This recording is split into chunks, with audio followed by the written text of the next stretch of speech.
presenter, Payne Ford, is candidate for Bachelor of Science Electrical Engineering.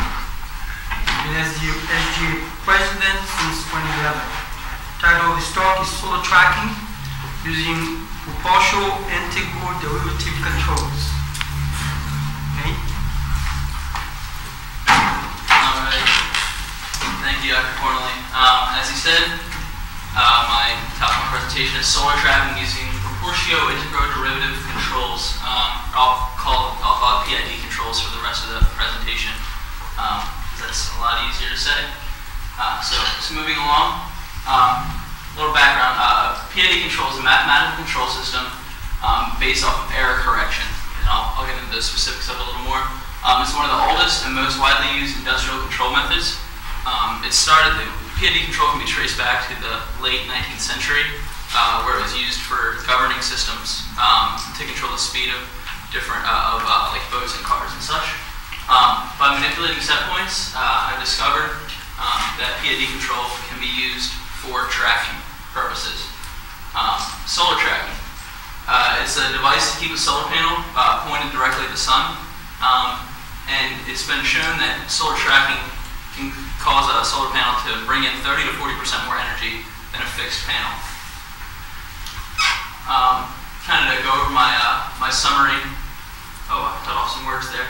I'm going to start by talking about solar tracking, some of the different methods, and some of the pros and cons associated with the different methods.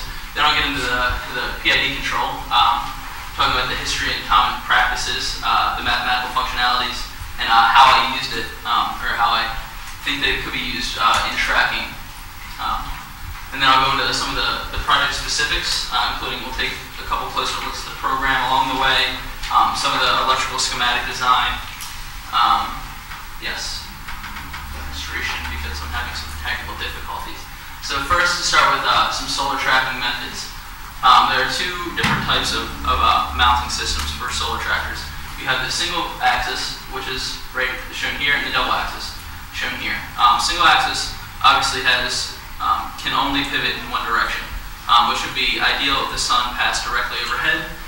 However, you can see by this illustration that the sun takes a lot more of a curved route around us, so a double axis method would be better to be is better suited to point always directly at the sun, thereby bringing the most energy. There are three types of drives.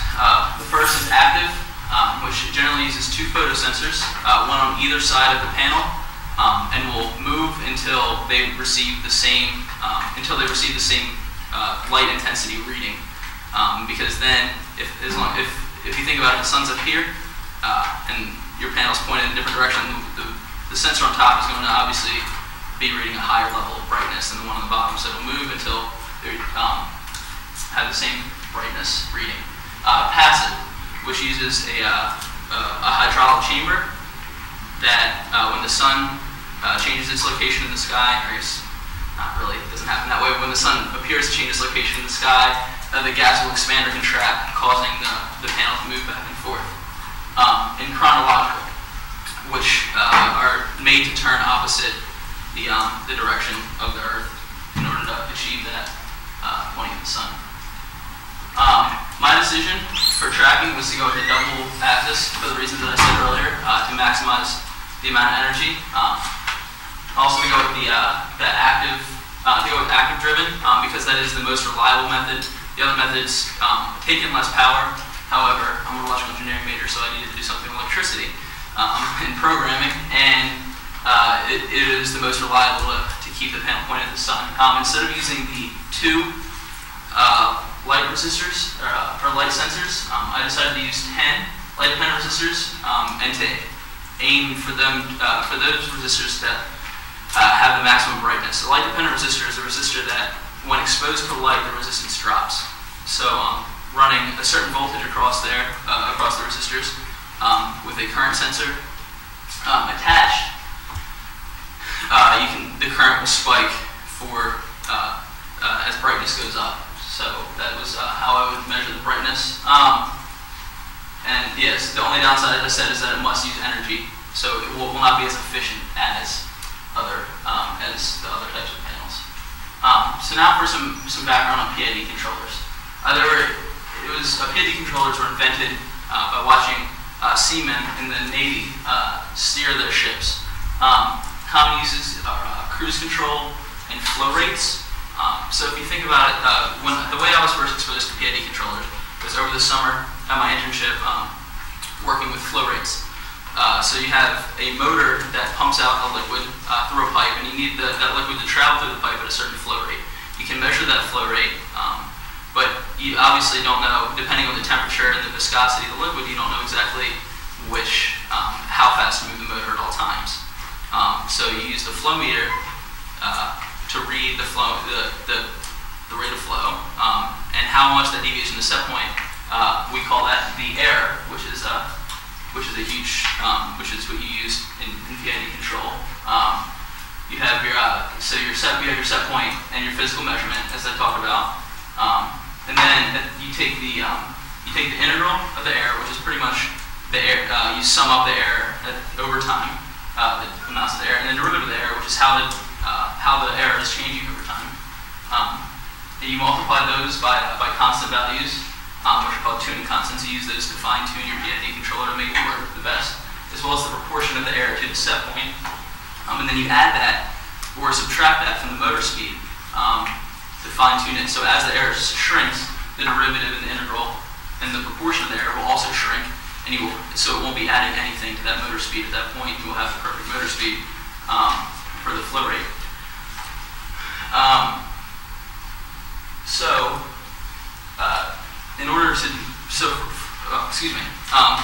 For solar tracking, you're obviously looking for the brightest point in the sky. You're not looking for a specific set point of brightness, as you would be with flow rate. With flow rate, you don't want it to be high or low.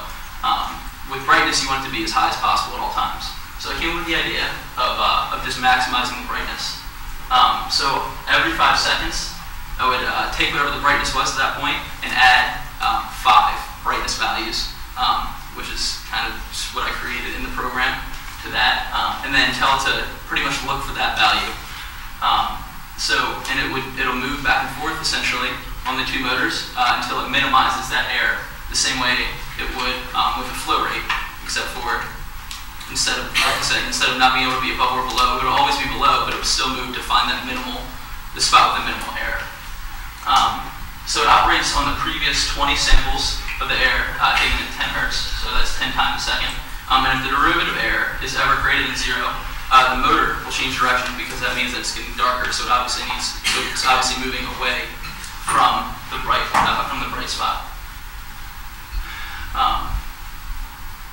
This is how I have programmed the PID in LabVIEW. You see here is the derivative block, the integral block, and where the error is being operated on. These 3 are the 3 tuning constants. And then, yes, getting the newest, because it operates on an array of the last 20 variables. This block takes the most recent element of the array and puts it out to what's called PID out, which is then sent to the motor. The specifics of my project, as I said, it was programmed in LabVIEW. I used what's called a National Instruments Elvis board, which is just the type of board that interfaces well with LabVIEW. Linear actuators, which are long motors with extending arms of 30 inches and 8 inches, as well as the light-dependent resistors that I mentioned before. One of the downsides of the Elvis board that I used is that it doesn't create negative voltages, which is an issue when you need, obviously the motor needs to go back and forth to find the brightest spot, because it's not going to move in one direction always. So in order to accomplish motion in the negative direction, I had to use what's called multiplexers, which are essentially electronic selectors. Here you see this side is the direction selector, where you have the voltage from the Elvis board going into the in1 of the first multiplexer and the in2 of the second. And then the selector will select either 1 for both or 2 for both, depending on if this value is a high voltage or a low voltage. And then output that voltage here. So the one on the top will be the positive voltage, and the one on the bottom will be the negative voltage as sent to the rails of the motor. In the same way, in order to minimize the amount of outputs that I was using, I'm using the same analog output for both of the motors, and I have the same setup with the a similar setup with using two multiplexers to choose which motor the signal is going to. So essentially, it is choosing to send. If it doesn't want to use a motor, it'll send the same voltage on the positive and negative rails of that motor. And if it's choosing to use another motor, it'll send the different voltages to the different rails of the motor. So my biggest conclusion from this project is that a modified PID control system is viable for tracking. I say modified because of what I said earlier, in the sense that you always have to maximize that set point in order to get it to work. And it should be, as I've only used it for solar tracking, it should theoretically work in other tracking functions that we have. So some places for improvement. It would be great to optimize the time spent on tracking, i.e., spend 5 seconds fine-tuning the tilt motor, and then 5 seconds fine-tuning the turn motor to figure out exactly. Spend some time looking at how much time spent tuning each motor will result in finding the brightest spot the quickest. To save power, turn the tracking off until the sun has moved a significant portion across the sky. That way you won't be tracking. The motors won't be moving when the sun hasn't moved, and you'll just be missing on power. Overall construction, I'm not at all a handyman. I built the whole thing out of wood, so it would be great to have somebody who's a little bit better at building things, so it doesn't have awkward leaning and weight distribution problems as the board tilts back and forth. And then for the turn motor, a linear actuator probably wasn't the best choice for that motor. So I just want to give a special thanks to all these people that have helped me either with coming up with ideas or measuring boards or anything. So all these people helped me in some way along the way. So are there any questions?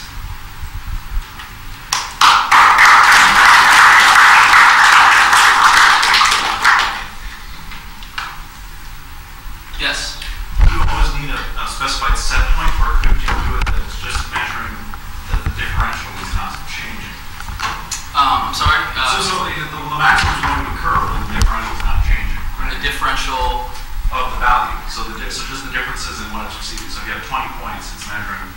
Okay. So instead of looking at errors, you're just looking at values, and you're just looking at the derivatives of that. Yeah, that would be another method, but that wouldn't technically be PID control.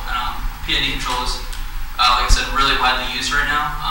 It constitutes about 85% of industrial low-level motion control.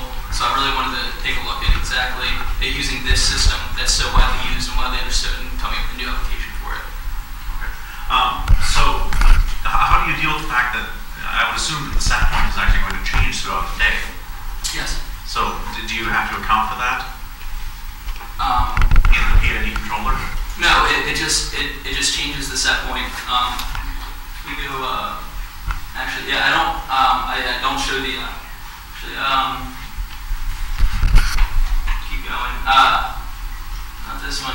This one. So this is where the set point is set, and then you see it just finds the error by subtracting the brightness at every point to the set point of the brightness that's calculated there. So the set point will change throughout the day, but that error value, it's always going to work to minimize that error value, kind of, go back and forth until it finds the place with the minimal error value. It doesn't have to send a signal to the motor anymore. Oh, okay, so that's what I'm trying to understand. Is the set point fixed, or does the PID controller change it throughout the day? On traditional usages of the PID controller, the set point would be fixed. Right. However, the set point is not fixed here. As I said, the set point is just set at a maximal value. If it's outrageously high, or if it's a lot higher than what it's reading, it's going to keep going back and forth, just trying to find that outrageously high value. So that's why every 5 seconds the set point is reset to just 5 points higher. So it's on a scale of pretty much 0 to 100, or 0 to 200, and it's set like 5 points higher than whatever it's reading.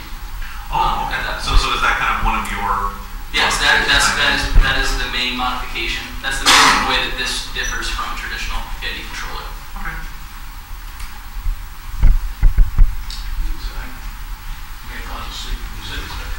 So you have 4 sensors, two on the side and 2 on the top to find the maximum brightness? I know. I have 10 light dependent resistors placed around the edges of where the panel would go. Yeah.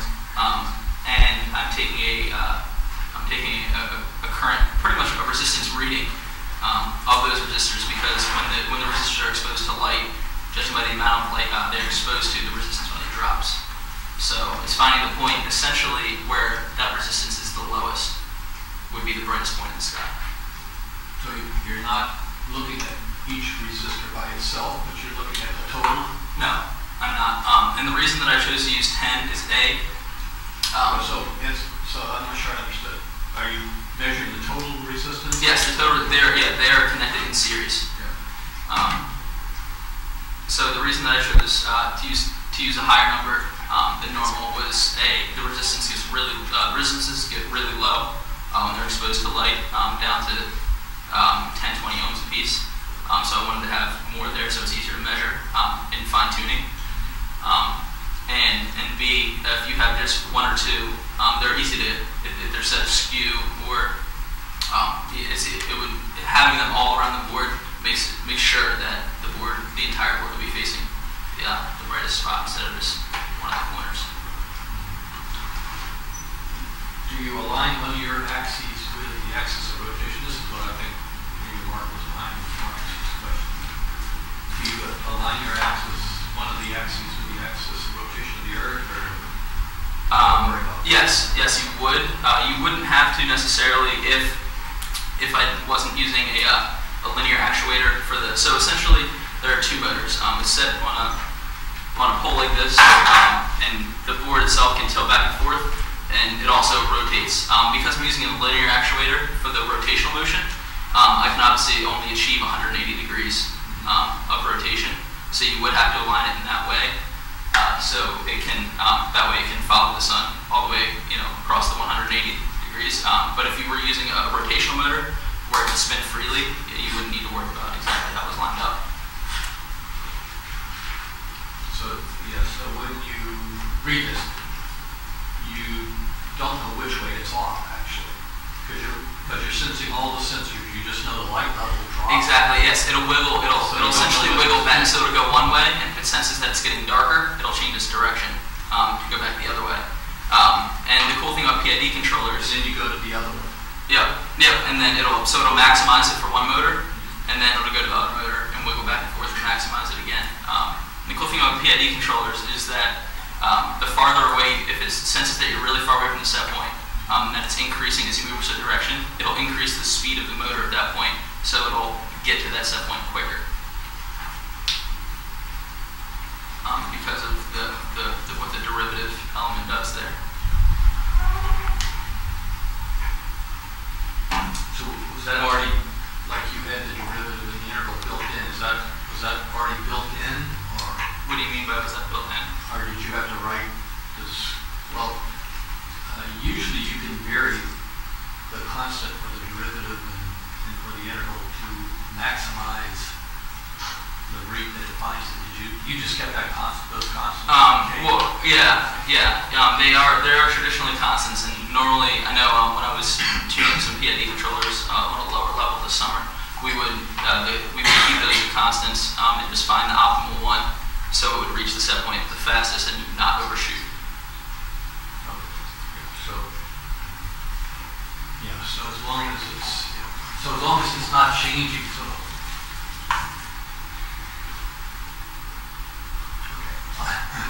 This works the same way as a temperature controller works on. So doing low temperature experiments, you have a temperature controller, and you vary the Ks.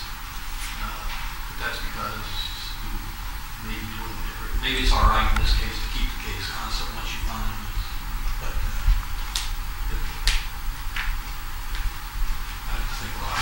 Yeah, and I have heard simplest thing is to keep the Ks constant, which is what. I know that.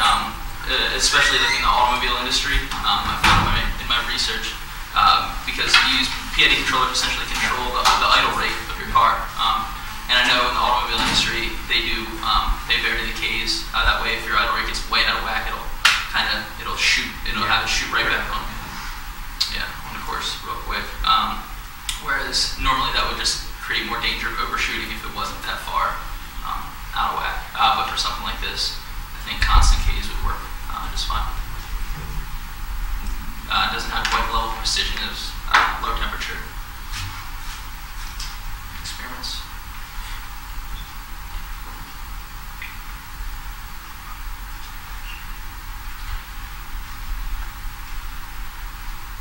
So go back to the slide where you paused too long there. Go back to the slide where you had it went. You needed to get voltages or something. Okay. With the schematics. Yeah. So this one on the left is this is for the plus or minus voltages, and then this is to and those plus or minus voltages drive what? Those drive the motors because the board that I'm using can't create a negative voltage. I have to pretty much simulate a negative voltage by sending a positive voltage to the negative rail by essentially flipping the rails that are sent to the motor. So you have the V plus and the V minus here that are sent. So here's the V plus and the V minus, V plus and V minus, and then these are then sent to the. It selects what voltages to send to the actuators that are actually on the board.